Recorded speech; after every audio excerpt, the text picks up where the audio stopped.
10월 2일 수요일, 10월의 첫째 주 수요일 하나님 앞에 예배를 드립니다. 저희들의 마음을 받아 주시옵소서. 저희들이 하나님의 진리의 말씀을 알고자, 또한 하나님의 말씀으로 저희들이 새로워지고자, 하나님 앞에 더 가까이 가고자 이렇게 주님 앞에 나왔습니다. 주님, 저희들의 부족한 것을 아십니다. 연약한 부분을 아십니다. 육체의 힘든 부분들을 아십니다. 이 모든 것들을 통틀어 보시는 우리 하나님, 저희들을 불쌍히 여겨주시고 이 시간에 또 말씀을 들을 때 주님께서 살아계심을 경험하여 주시고, 말씀을 선포할 때 그 말씀대로 이루어지는 그 은혜가 있을 줄로 믿습니다. 주님 사랑합니다. 주님, 이 시간에 저를, 부족한 저를 단위에 세우셨사오니 저는 아무것도 모르는 멍청이입니다. 주님만이 하실 수가 있습니다. 저를 주님 깨트려 주시고 온전히 자아가 죽게 하여 주시고, 주님께서 나타나셔서 주님께서 일하시며 주님께서 말씀을 전하시는 그 은혜가 저에게 임할 줄로 믿습니다. 아버지 감사합니다. 이 시간에도 주님께서 일하시옵소서. 귀하신 예수 그리스도의 이름으로 기도드리옵나이다. 아멘. 예, 여러분들 반갑습니다. 예, 그렇게 지금 많이 힘든 가운데서도 이렇게 주님의 전에 나와서 함께 예배를 드리는 그 마음이 얼마나 예쁘신지요. 우리가 찬양하는 것을 봤는데, 우리가 찬양할 때 손을 들어서 찬양하고 온 몸이 나의 그 각 손과 발이 하나님 앞에 찬양의 도구가 되어서 다 온몸으로다가 하나님 앞에 찬양할 때 하나님께서 그 찬양을 기뻐 받으시는 줄로 믿습니다. 한 번은 운동을 하러 갔었는데 채 집사님하고 한번 저 밑으로 걸어가다가 채 집사님이 이렇게 오면서 저는 뒤에 따라가고 있었는데 춤을 추면서 이렇게 걸어가는 모습을 봤는데 얼마나 예쁜지요. 예, 우리가 찬양하면서 하나님 앞에 이렇게 하면 풀어짐의 역사가 있습니다. 힘들다고 가만히 움츠리고 있으면은 내 마음도 같이 움츠려지고 항상 그렇게 결박된 상황 속에서 살 수밖에 없습니다. 그래서 모든 풀어짐의 역사는 바깥에서부터 안으로. 그래서 바깥에서 몸을 자꾸 이렇게 움직이고 풀고 이렇게 하다 보면 내 마음도 풀어지고 같이 마음도 유쾌해지고 유쾌해질 줄로 믿습니다. 아멘. 그래서 우리가 모여서 이렇게 찬양할 때 자유롭게 했으면 좋겠습니다. 주의 보혈 능력이 있도다. 이것은 지금까지 우리가 해왔던 관행입니다. 그냥 그동안에 우리는 와서 예배드리고 얼굴 한번 보고 안녕히 가세요 하면 끝입니다. 그죠? 예수님의 피를 나눈 형제들입니다. 우리는 예수님의 피를 나눈 형제들. 어떻게 보면은 나의 형제 자매들이 멀리 있지만 그들은 보지를 못합니다. 그런데 우리는 예수님의 피로 인하여서 맺어진 형제 자매들이고 맨날 보는 사람이니까 육신의 형제 자매보다 더 가깝죠. 그렇기 때문에 볼 때마다 이렇게 찬양할 때마다 이렇게 다니면서 손잡고 주의 보혈 능력이 있도다 이렇게 하면 얼마나 더 풀어짐의 역사가 있을까요? 그렇게 해도 괜찮습니다. 그렇게 하실래요? 예, 말로는 아멘 하는데 그 다음에 보면 안 하더라고요. 예, 우리 김갑순 집사님도 이렇게 찬양할 때 막 신명이 있어서 열심으로다가 육체의 모든 것을 동원해서 하나님을 찬양하는데 더 발전을 시키면은 얼마나 감사할까요? 오늘 말씀은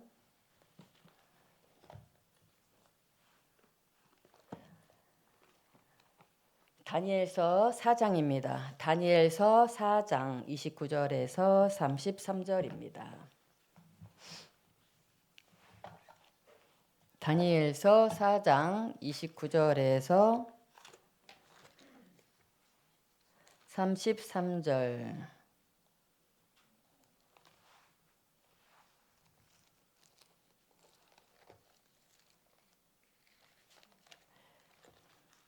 다니엘서 4장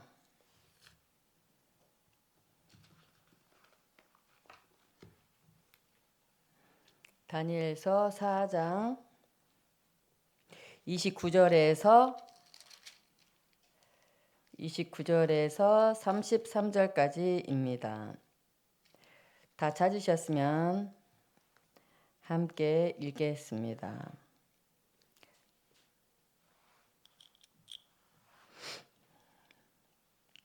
같이 읽겠습니다. 12달이 지난 후에 내가 바벨론 왕궁 지붕에서 거닐세 나 왕이 말하여 이르되 이 큰 바벨론은 내가 능력과 권세로 건설하여 나의 도성으로 삼고 이것으로 내 위엄이 영광을 나타낸 것이 아니냐 하였더니 이 말이 아직도 나 왕이 입에 있을 때에 하늘에서 소리가 내려 이르되 느부갓네살 왕아 내게 말하노니 나라의 왕위가 내게서 떠났느니라. 내가 사람에게서 쫓겨나서 들짐승과 함께 살면서 소처럼 풀을 먹을 것이요 이와 같이 7대를 지내서 지극히 높으신 이가 사람의 나라를 다스리시며 자기의 뜻대로 그것을 누구에게든지 주시는 줄을 알기까지 이르리라 하더라. 바로 그때의 이 일이 나 느부갓네살에게 응함으로 내가 사람에게 쫓겨나서 소처럼 풀을 먹으며 몸이 하늘 이슬에 젖고 머리털이 독수리털과 같이 자랐고 손톱은 새 발톱과 같이 되었더라. 아멘. 이 말씀을 여러분들이 들으셔서 아시는 분들도 있을 줄로 압니다. 오늘 본문 말씀은 여호야김 왕 때를 배경으로 하고 있습니다. 그래서 여러분들이 헷갈릴 수가 있는데 에스겔과 다니엘 그리고 에레미야 이렇게 두 축으로다가 같이 보아야 되는 것입니다. 한 시대에 한쪽 무대에서는 에레미야 선지자가 예루살렘에서 계속해서 이스라엘 백성들에게 바벨론에게 항복하시오라고 메시지를 전하고 있고 그 다음에 여호야김 왕 때에 다니엘과 에스겔이라는 이 두 사람이 바벨론으로 포로로 끌려간 상황입니다. 그러니까 무대가 둘이라고 했죠. 한쪽은 유대 땅이고 또 한쪽은 바벨론 나라. 바벨론 나라에서 이루어지고 있는 상황에 대해서 말씀하고 있습니다. 그래서 우리가 에레미야서를 읽을 때 여호야김 왕 때가 언제냐면 예수님이 오시기 전 BC 605년 경에 다니엘이 느부갓네살 왕이 포로가 되어서 바벨론에 잡혀왔습니다. 그래서 유대인들을 멸망시키고 잡아갔던 그 느부갓네살 왕이 꿈을 꿉니다. 그래서 첫 번째 꿈은 신상에 관한 꿈이었고 두 번째 꿈은 나무에 대한 꿈을 꿉니다. 그래서 꿈을 꿀 때마다 박수, 무당, 술객들을 다 동원하여서 이 꿈이 무슨 꿈이냐고 물어봅니다. 근데 아무도 그 꿈에 대해서 얘기를 해주는 사람이 없습니다. 알지를 못하는 것입니다. 그랬는데 첫 번째 금신상에 대한 꿈도 다니엘이 해석을 해 주었고 그래서 이제 총리가 되게 되죠. 그 다음에 두 번째도 똑같이 다니엘이 이 꿈에 대해서 말씀을 하고 있습니다. 그래서 다니엘서에 있는 이야기가 다니엘에게 일어났던 모든 이야기를 기록한 것은 아닙니다. 다니엘은 바쁜 사람이었고 그 다음에 평생 여러 가지 일을 많이 했던 그러한 사람입니다.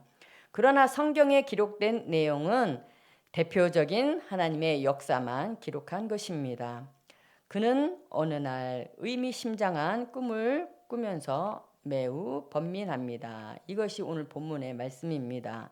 수많은 전쟁을 하면서 승리를 하였고 그래서 거대한 왕국을 이끌어가는 왕이 누구냐면 느부갓네살 왕입니다. 우리 성경에 보면은 에레미야에서도 그렇고 느부갓네살 왕이 많이 등장을 합니다. 그래서 느부갓네살 왕은 바벨론 왕이구나 이렇게 아시면 됩니다. 그리고 그는 마음이 전쟁에 나가면 계속 승리를 하는 것입니다. 아수르하고 싸웠을 때도 이겼습니다. 계속해서 승승장구하고 그렇게 싸움을 잘 하다 보니까 마음이 굉장히 강해졌겠죠. 그죠? 그리고 담대함이 쌓이고 쌓여서 담대함의 그 극치를 이룬 사람이 한낱 꿈을 꾸고서 번민에 쌓였다는 것은 잘 이해가 되지가 않는데, 그 꿈이 굉장히 의미심장한 꿈이었기 때문에 그렇게 번민을 하였던 것입니다. 그러면 그가 어떤 꿈을 꾸었는가 보면은 다니엘서 4장 10절에서 17절 보면 이렇게 되어 있습니다. 꿈속에서 한 나무가 보였는데 그 나무가 아주 튼튼하게 자라나 땅 저끝에서 보일 만큼 크게 성장하였다는 것입니다.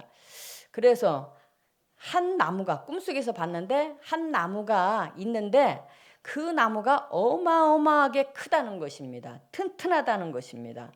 그래서 그 나무는 이제 나중에 이제 해석할 때 말씀을 드리는데, 그 나무는 누구를 가리키느냐면은 느부갓네살 왕을 가리키는 것입니다.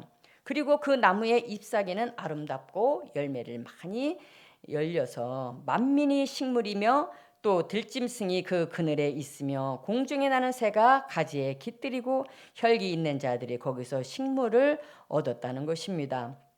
그 후 한 순찰자가, 한 거룩한 자가 하늘에서 내려와, 한 순찰자라는 것은 누구를 가리키냐면은 천사를 가리키는 것입니다. 그 나무를 뱄대요. 그 나무를 베고 가지와 잎사귀를 떨고 열매를 해치고 짐승과 새들을 쫓아내려고 소리를 쳤다는 것입니다.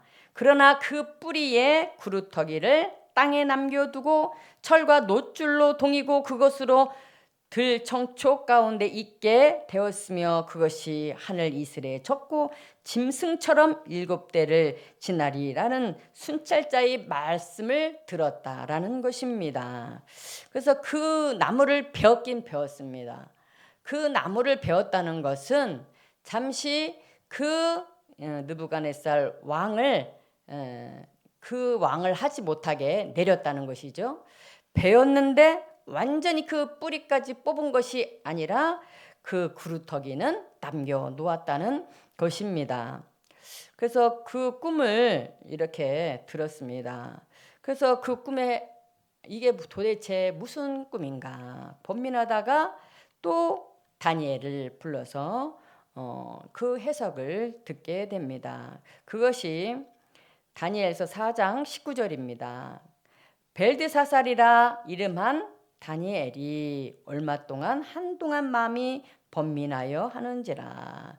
다니엘서 4장 19절에 벨드사살은 또 다른 이름입니다. 다니엘의 또 다른 이름이 무엇이라고요? 벨드사살.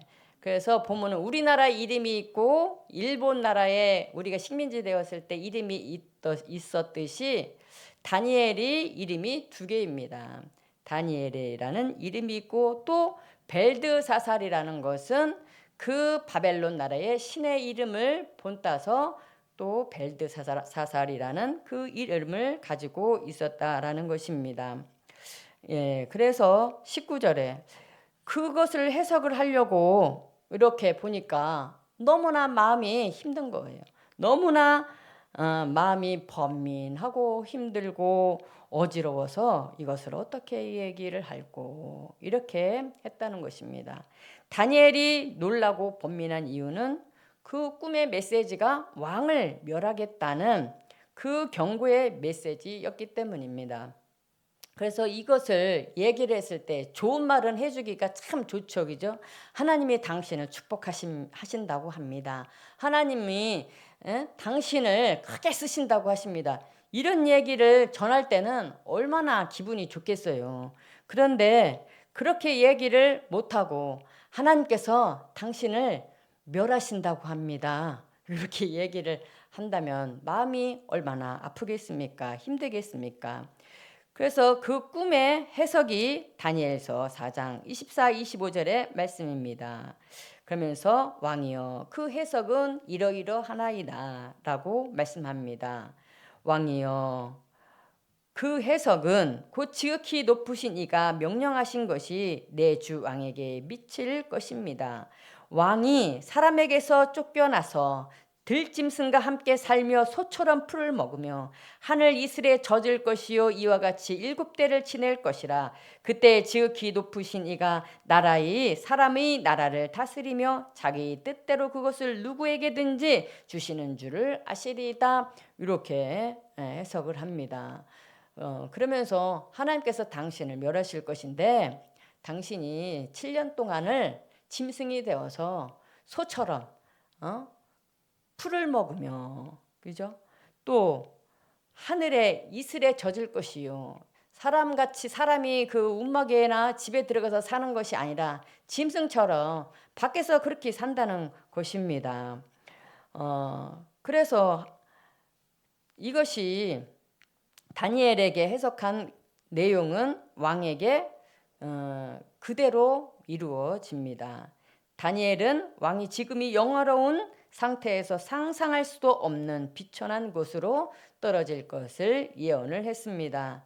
짐승과 같은 삶으로 떨어져서 한동안 고통을 겪을 것인데 이것은 모든 권세와 능력이 오직 하나님께 속한 것이며 사람은 아무것도 아님을 왕이 깨닫도록 하기 위하여 일어나는 것이라고 말씀을 해 주셨습니다.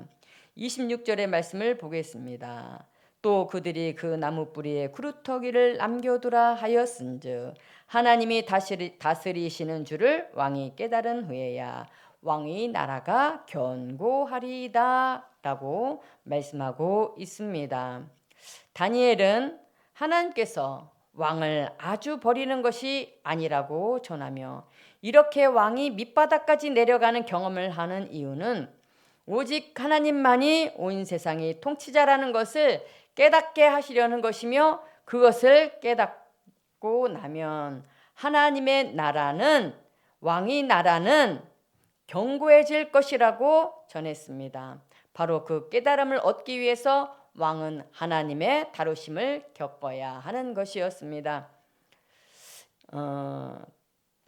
다니엘은 왕에게 하나님의 심판과 목적에 대해서 전하면서 또 동시에 피할 수 있는 길도 제시해 주었습니다. 그것이 27절의 말씀입니다. 그런즉 왕이여 나의 가난한 것을 받으시고 공의를 행함으로 죄를 속하고 가난한 자를 긍휼히 여김으로 죄악을 속하소서. 그리하시면 왕이 평안함이 혹시 장구하리이다 하였느니라. 그렇게 말씀을 합니다. 왕이 교만으로 인하여 재앙이 온다는 것을 알고 있는 다니엘은 그 재앙을 피하거나 늦출 수 있는 길을 제시해 주었습니다. 첫 번째가 무엇이냐면 죄를 버리는 것입니다. 죄를 버리는 것은 우리가 회개를 말합니다. 또 두 번째는 공의를 행하는 삶을 살라고 하십니다. 세 번째는 가난하고 낮고 약한 자를 불쌍히 여기는 삶을 살라고 합니다. 즉 한마디로 말해서 하나님 앞에서 근신하며 자신을 낮추라고 하는 것입니다. 아마도 느부갓네살 왕은 한동안 다니엘의 조언을 받아들이며 근신하고 겸손한 삶을 살았을 것입니다. 그래서 꿈을 꾼 후에 12개월 동안은 재앙이 일어나지 않았습니다. 그러다가 1년이 지나자 왕은 방심한 마음을 가지게 된 것 같습니다. 대제국의 바벨론의 왕 느부갓네살은 영화와 권세가 극에 달하여 아무런 부족함이 없는 사람이었습니다. 그가 어느 날 왕궁의 지붕에 거닐며 그의 화려한 도성과 도시의 아름다운 모습을 바라보다가 기분이 아주 즐거워져서 스스로를 높여서 말했습니다. 나의 나라를 보라. 얼마나 화려하고 아름다운가. 이 모든 것은 내 능력으로 한 것이다. 이 나라는 다 내 힘으로 건설한 것이다. 이것은 다 나의 위엄과 영광을 나타내 주는 것이다. 그렇게 스스로 자화자찬을 하고 있습니다. 그러나 그의 교만한 말이 끝나기도 전에 하늘에서 재앙의 메시지가 들려옵니다. 느부갓네살아, 너는 끝났다. 너는 사람에게 쫓겨날 것이다. 그리하여 짐승처럼 풀을 먹고 짐승처럼 살게 될 것이다. 그리고 권세와 능력은 사람에게서 나오는 것이 아니며 오직 하나님으로부터 오는 것을 알게 되기까지 너는 그러한 비천한 삶에 거하게 될 것이다 라는 소리가 들려왔습니다. 그리고 이 말씀은 그대로 이루어집니다. 느부갓네살은 졸지에 정신이 이상이 되었습니다. 그래서 정신 이상이 되었고 그 다음에 들로 쫓겨났고 짐승처럼 살게 되었습니다. 그래서 우리가 그러면은 소처럼 아니면은 들개처럼 그렇게 모양이 바뀌었을까? 우리가 그렇게 생각을 할 수가 있을 것입니다. 그런데 무엇이냐면 그 정신병이라는 것이 그 마음에 나는 사람이 아니라 나는 짐승이야 이렇게 생각을 하면서 산다는 것입니다. 나는 사람이 아니라 우리는 내가 사람이라고 생각하니까 사람처럼 살잖아요. 그죠? 그런데 하나님의 재앙이 오니까 짐승처럼 살게 되는데 나는 짐승이구나.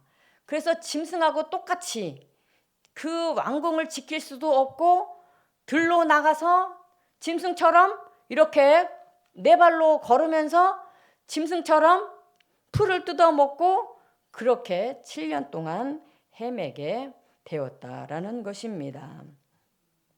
그래서 이 말씀을 보면서 짐승처럼 어떻게 이렇게 정말로 행동을 할 수가 있을까? 이 말씀대로 그냥 문자 그대로 우리가 받아들여야 될 것인가? 라는 것도 생각을 해보았습니다. 그런데 제가 이 말씀을 이렇게 받으면서 이런 생각을 했습니다. 그것은 하나님하고의 관계가 끊어지게 되니까 이 느부갓네살이 교만해졌습니다. 근데 사람은 누구나가 다 교만합니다. 근데 교만에 경도가 있습니다. 어떤 사람은 교만이 있긴 있는데 조금 있고 어떤 사람은 조금 더 한 단계 더 높고 어떤 사람은 교만의 극치를 달리는 사람이 있습니다. 모든 것을 다 자기 주장대로 하려고 하는 그 마음, 그것이 교만한 마음이거든요. 그러면서 정말로 내가 하나님처럼 그렇게 다 하려고 하는 그런 마음, 교만의 극치죠. 이 모든 것을 다 내가 했다. 이 나라를 내가 이렇게 아름답게 건설했다. 이 도성을 69구역으로 나누어 가지고 또 그 바벨론 나라에 그 왕궁이 있는 그 주변에 있는 곳들이 보면은 몇 층으로 되어서 된 건물들이 있었는데 너무나 아름다웠다는 것입니다. 그러한 것들을 이렇게 보면서 내가 이렇게 이 나라를 부유하고 이 나라를 이렇게 아름답게 내가 만들었다. 이렇게 스스로 생각하고 사람들한테도 얘기를 하는데 그것이 교만하다는 것입니다. 내가 했다는 것입니다. 교만한 사람들이 말하는 것은 보면요. 이거 하나님이 이렇게 해주셨어요. 이게 자연스럽게 나와야 되는데 내가 생각을 해보니까 어떻게 이런 생각을 할 수가 있지? 내가 했어. 교만의 극치라는 것입니다. 교만의 극치. 내가 한 거야. 왜 나는 이렇게 똑똑하지? 나는 어떻게 이렇게 이러한 생각들이 막 이렇게 생각이 날 수가 있지? 머리가 어쩌면 이렇게 잘 돌아가지? 교만의 극치입니다. 이런 것이 교만이라는 것입니다. 이 바벨론 왕이 내가 했어. 내가 나가면은 못할 것이 없어. 내가 군사들을 이끌고 쳐들어가면은 다 내가 싹쓸이해. 다 포로로 끌고 올 수 있어. 막 전쟁에서 승리, 무조건 승리. 그러니까 교만의 극치를 달릴 수밖에 없겠죠. 그런데 하나님께서 가르쳐주고 싶은 것이 있습니다. 이 말씀을 통해서 아니야. 네가 한 게 아니야. 네가 나가서 유대 땅에 나가서 이기고 그 나라 사람들을 포로로 데리고 오고 이런 모든 것들은 하나님이 허락하지 않으면 할 수가 없는 거야. 하나님이 해 주셨고 하나님이 그렇게 할 수 있도록 여건을 해 주셨기 때문에 네가 이기고 한 거야. 그렇죠? 아니 하나님의 입장에서 우리가 생각했을 때 바벨론 나라를 예쁘게 생각하시겠어요? 이스라엘 백성들 유대 백성들을 예쁘게 생각하겠어요. 하나님의 자녀는 유다 백성들인데, 그죠? 그러면은 바벨론 나라가 쳐들어왔을 때 그냥 전쟁에서 이렇게 보호해 주시고 하나님이 하늘의 천사를 보내서라도 우박을 내려가지고 다 죽여버리지 왜 그렇게 비참하게 죽게 하셨을까요? 그죠? 하나님은 이스라엘 백성들을 더 사랑하신다면서요. 그렇게 생각을 할 수가 있는데 하나님이 사랑하시기 때문에 매를 드신 것이죠. 근데 그 도구가 누구냐면은 바벨론 나라라는 것입니다. 바벨론 나라의 느부갓네살을 도구로 삼아서 그래 때려라 부셔라 전쟁에서 하나님께서 승리하게 해주신 것이고 포로로 다 끌고 갈 수 있도록 허락을 해주셨다는 것입니다. 근데 모든 것은 역사에 그 모든 것은 하나님이 다 주관하고 계시고 그것을 우리는 하나님의 섭리라고 하는 것입니다. 하나님의 섭리 가운데서 그렇게 허락하신 것인데 내가 했다는 것입니다. 하나님이 하신 것이 아니라 내가 했다는 것입니다. 그렇게 했을 때 하나님이 그게 아니야. 네가 지금 바벨론의 왕이지만은 모든 세계의 왕은 나야. 네가 왕이 아니야. 네가 지금 주인이라고 행사하면서 이 나라의 주인이 너라고 하면서 자화자찬하면서 내가 했다고 하는데 이 바벨론의 주인도 하나님이시요 전 세계의 모든 역사를 주관하시는 분도 하나님이시요 이 우주의 왕도 하나님이시라는 것을 가르쳐주기 위해서 너 교만한 것 꺾어버릴 거야. 너 큰 그 나무 내가 베어버릴 거야. 그렇게 하면서 그것을 먼저 1년 전에 경고를 했죠. 경고를 들었을 때 마음이 뜨끔하고 어이구 그렇게 되면 안 되지. 그래서 겸손한 척을 했을 것입니다. 원래 겸손한 사람은 겸손할 척이 없습니다. 겸손 자체이기 때문에. 그런데 교만한 사람이 그 메시지를 다니엘의 메시지를 들었을 때 이렇게 무서운 마음이 들어서 겸손하려고 노력을 한 것뿐이지 겸손해지지가 않았는데 1년이 지나니까 방심했다는 것입니다. 그렇게 하면서 교만한 말을 하자 하나님께서 그대로 1년 후에 그대로 그냥 쳐버리게 되니까 짐승이 되었다라는 것입니다. 그래서 우리가 이것을 문자로 받을 수도 있지만은 짐승이 되었다는 것은 우리도 똑같이 짐승이 될 수가 있습니다. 여러분들이 지금 사람의 탈을 쓰고서 사람의 모습으로 걸어 다니지만은 하나님과의 관계가 끊어지면 육으로만 살 수밖에 없는 거죠. 육신의 본능대로만 사는 것을 짐승과 같은 삶이죠. 그죠? 그래서 짐승을 자세히 보세요. 짐승은 남을 배려할 줄도 모릅니다. 나의 주인이 나 때문에 오줌을 이렇게 온 동네 방마다 싸고 다니니 얼마나 힘들까. 한 군데서만 오줌을 놓자.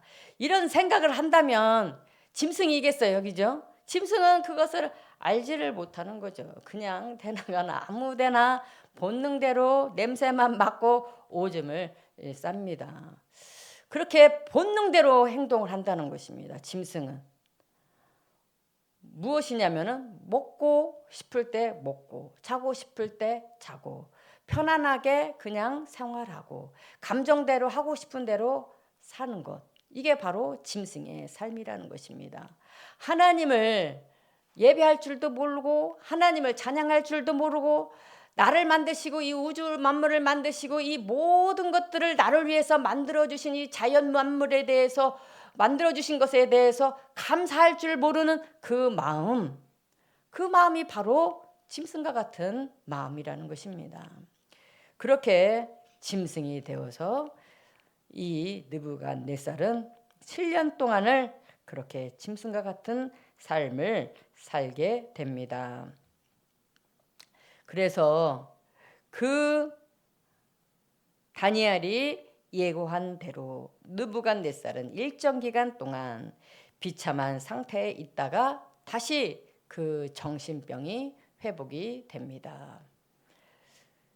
그는 다시 왕궁으로 돌아오게 됩니다. 말씀이 예언한 대로 그루터기를 완전히 베어버리, 그 나무를 완전히 베어버리고 뿌리를 뽑은 것이 아니라 잘랐는데 그루터기는 남겨놓았고, 그가 하나님에 대해서 정말로 내가 한 것이 아니라 하나님이 하셨구나, 그리고 하나님에 대해서 인정하는 그러한 마음이 온전히 회복이 되고 깨닫게 되었을 때 하나님께서는 그를 치료하시고 정신병에서 치료하여 주시고 회복시켜 주셨습니다. 그리고 다시금 왕궁으로 돌아오게 되었습니다. 다니엘서 4장 34에서 36절입니다. 그 기한이 참에 나 느부갓네살이 하늘을 우러러 보았더니 내 총명이 다시 내게로 돌아온지라. 하나님이 다시금 총명을 부어주셨습니다. 이에 내가 지극히 높으신 이에게 감사하며 영생하시는 이를 찬양하고 하나님을 찬양하고 하나님을 경배하였나니 그 권세는 영원한 권세여 그 나라는 대대에 이르리로다. 여기서 경배하였나니 이렇게 말씀이 나오죠. 경배라는 것은 우리가 찬양과 경배 뭐 이런 것만 생각을 하지, 경배라는 것은 절배거든요. 하나님 앞에 완전히 절을 하는 것입니다. 그렇게 경배하였더니 그 권세는 영원한 권세여 그 나라는 대대에 이르리로다 라고 말씀하고 있습니다.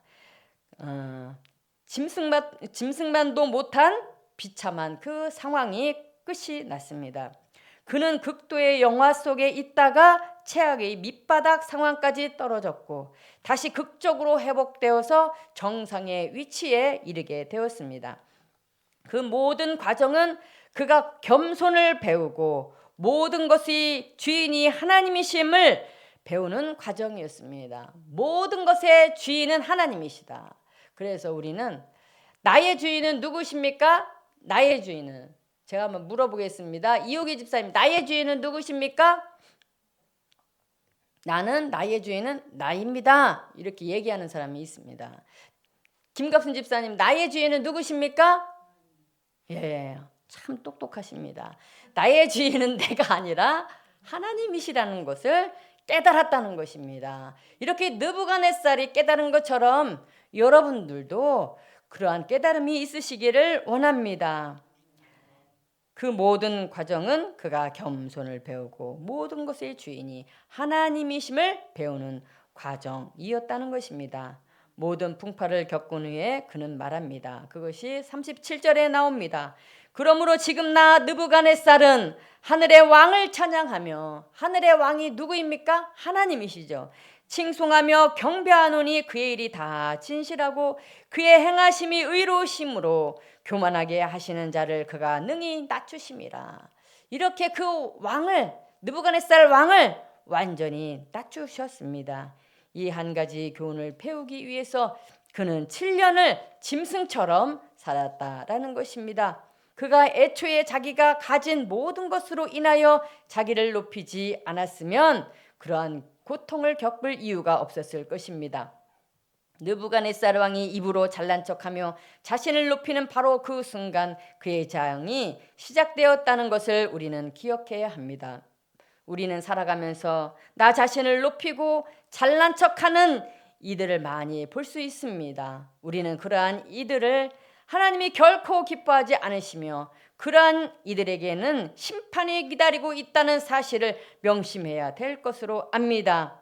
하나님은 모든 것을 보고 계시며 하나님은 우리가 말하는 모든 것을 다 듣고 계십니다. 하나님을 높이지 않고 스스로를 높이는 이들은 결코 두고만 보지 않을 것입니다. 오늘날 자기가 가진 것으로 인하여 하나님께 영광을 돌리지 않고 자기를 높이는 이들이 많이 있습니다.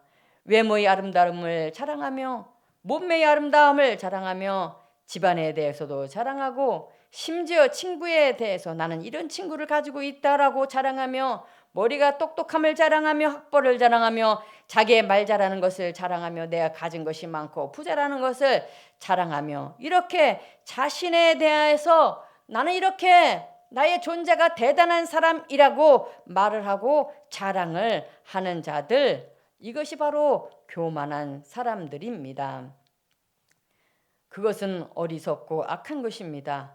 모든 좋은 것은 하나님께서 주시는 것이며 우리는 아무것도 창조할 수가 없습니다. 어떠한 재능과 능력도 오직 하나님께로부터만 나오는 것입니다. 그런데 그렇게 하나님으로부터 받은 것을 스스로 만든 것처럼 자랑하며 다른 이들보다 자신을 높게 여긴다면 하나님은 그를 멸시할 것입니다. 하나님을 진노하게 하실 것입니다. 재앙을 끌어당길 것입니다. 바울은 그리스도의 십자가 외에는 자랑할 것이 하나도 없다고 하셨습니다. 바울은 최고의 학문과 최고의 학벌을 가지고 있었지만 진리를 깨달은 이후에 주님의 그 십자가만을 자랑한다고 그렇게 말씀하십니다. 사람들로부터 칭찬받고 인정받는 것을 좋아하지 마십시다. 그것은 세상이 좋아하는 것이지 그리스도인의 길은 아닙니다. 그 길은 겉보기에는 그럴듯해 보이지만 결국에는 멸망으로 이끄는 길입니다. 오직 주님만을 높이십시다. 모든 것은 오직 주님에게서 나옵니다. 모든 영광과 권세와 능력과 부귀의 모든 것이 다 하나님의 손에 있습니다. 느부갓네살 왕이 자신을 높이며 자신을 찬양하는 그 순간에 재앙이 시작되었습니다. 우리는 그 전철을 따라가지 맙시다. 하나님은 우리의 모든 행위를 보고 듣고 계십니다. 그러므로 사람들 앞에서 자신을 높이고 거드름을 피우며 잠깐의 즐거움을 누리다가 많은 고통의 대가를 지불하지 맙시다. 높아짐은 모든 악의 시작입니다. 모든 죄의 시작입니다. 스스로를 높이며 자기 마음대로 사는 것은 가장 무서운 악인 것입니다. 오직 하나님만이 높임을 받으셔야 합니다. 우리는 모든 낮은 곳에서 그분만을 높이고 경배하며 순종해야 합니다. 그래야 우리는 죄에서 또한 악에서 마귀에게서 벗어날 수가 있습니다. 이 진리의 말씀대로 살아갈 때 우리는 진정한 해방과 자유를 만끽하며 주님과 동행하며 살아갈 줄로 믿습니다. 아멘. 예, 여기에 걸맞는 말씀이 있습니다. 무엇이냐 하면 잠언서 16장 18절의 말씀입니다. 제가 읽어드릴 테니까 같이 따라서 하시면 됩니다. 교만은 파멸이 선봉장이고 거만한 마음은 넘어짐의 앞잡이니라. 예, 교만한 사람은 파멸을 하는데 멸망하는데 최고 먼저 멸망한다는 것입니다. 이 말씀을 붙잡고 잠시 1분간 묵상하며 제가 기도하도록 하겠습니다.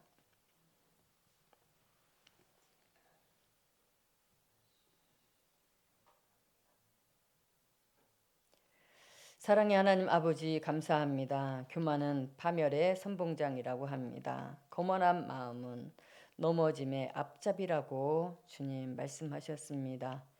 주님, 저희들이 신앙생활 하면서 나도 모르게 입술로 튀어나오는 그 말들이 가만히 들어보면 너무나 자기를 자랑하며 나를 나타내며 나를 높이며 하나님을 높이는 것이 아니라 내가 다 했다고 그렇게 얘기하는 것들을 많이 들어봅니다. 또한 내가 가지고 있는 모든 것을 다 동원하여서 사람들에게도 자랑을 합니다. 주님, 저희들의 모습 속에서 주님 겸손만을 생각하게 하여 주시옵소서. 이제까지 저희들이 너무나 교만하게 살았음을 인정합니다. 주님 용서하여 주시옵소서. 하나님의 말씀을 귀뚱으로 듣고 그냥 말씀만 읽을 뿐이지 이 말씀대로 순종하려고 하지도 않고 죄에 대해서도 그냥 넘어가고 정말로 이 죄를 내 안에서 다 없애기 위하여 피 흘리며 싸우기까지 하는 그러한 마음도 없음을 주님 용서하여 주시옵소서. 교만은 패망의 선봉이라고 했듯이 주님 저희들은 멸망당하고 싶지 않습니다. 느부갓네살 왕처럼 그렇게 짐승처럼 하나님께 벌을 받아서 그렇게 살기 싫습니다. 정말로 하나님이 만드신 사람으로서 하나님의 형상, 하나님의 마음, 겸손한 마음, 온유한 마음, 그러한 마음으로 남은 일생 살아갈 수 있기를 원하오니 존귀하신 나의 아버지, 우리들의 아버지여, 저희들의 못된 교만한 마음을 주님 수술하여 주시옵시고 예수님의 보혈의 피로써 씻어 주시옵시고 정결케 하여 주셔서 겸손한 마음, 하나님의 말씀에 죽기까지 복종하는 그러한 겸손한 마음을 주실 줄로 믿습니다. 이 시간에 또한 연로하신 어르신들 이렇게 함께 예배를 드렸습니다. 주님, 저희들의 모습을 보시옵소서. 육신의 연약함으로 인하여서 너무너무 힘들어하는 자들이 있습니다. 피의 그 흐름이 원활하지를 못하고 피가 막혀서 힘줄이 막혀서 주님 이렇게 손이 저리고 아픈 사람들이 있습니다. 주님 그를 만져 주시옵시고 모든 고통과 환난 가운데서 그를 구원하여 주실 줄로 믿습니다. 주님 또한 등짝이 아파서 힘들어하는 자가 있습니다. 주님 능력의 손으로 어루만져 주시옵소서. 꿈속에서라도 주님께서 임하여 주셔서 그 아픈 자리를 주님께서 깨끗하게 치료하여 주실 줄로 믿습니다. 주님 또한 기억력으로 인하여서 기억력이 잘 아버지여 힘들어서 잘 기억하지 못하고 힘들어하는 자들이 있습니다. 주님 머리를 만져주셔서 모든 기억이 다시금 온전히 회복되어지는 은혜가 있게 하여 주실 줄로 믿습니다. 하나님 앞에 가는 그날까지 주님 모세에게 주신 그 복을 허락하여 주셔서 모세가 120살 동안 살 동안에 눈이 흐리지 않았다고 했습니다. 아버지여 저희들에게도 그 은혜를 허락하여 주시옵소서. 피곤치 않게 하여 주시고 주님이 모든 것들을 연약한 부분들을 만지시사 강건함으로 청년과 같은 그러한 삶으로 살아갈 수 있는 은혜가 있게 되기를 원합니다. 주님 저희들이 소원하는 것들이 있습니다. 기도의 소원을 주님께서 다 들으신 줄로 믿습니다. 모든 기도의 소원을 하나하나 주님 응답하여 주시고 하나님을 경험할 수 있는 그 은혜가 있게 하여 주실 줄로 믿습니다. 주님 그리고 모든 아버지 공사의 일정을 주님께서 주관하고 계십니다. 하루속히 끝낼 수 있도록 도와주시고 모든 공사를 주관하며 돕는 자들을 주님 기억하여 주시고 하늘의 지혜와 총명을 더하여 주시옵소서. 마무리를 잘 할 수 있게 하여 주시고 봉사하는 아버지 손길들이 있습니다. 주님 천배만배 하늘의 복과 땅의 복을 주님 부어 주실 줄로 믿습니다. 귀하신 예수 그리스도의 이름으로 기도드렸사옵나이다. 아멘. 하나님께서 예수님께서 가르쳐 주신 주기도문으로 예배를 모두 마치도록 하겠습니다. 하늘에 계신 우리 아버지여 이름이 거룩히 여김을 받으시오며 나라의 임하옵시며 뜻이 하늘에서 이루어진 것 같이 땅에서도 이루어지이다. 오늘날 우리에게 일용할 양식을 주옵시고 우리가 우리에게 죄 지은 자를 사하여 준 것 같이 우리의 죄를 사하여 주옵시고 우리를 시험에 들지 말게 하옵시며 다만 악에서 구하옵소서. 대개 나라와 권세와 영광이 아버지께 영원히 있사옵나이다. 아멘. 예.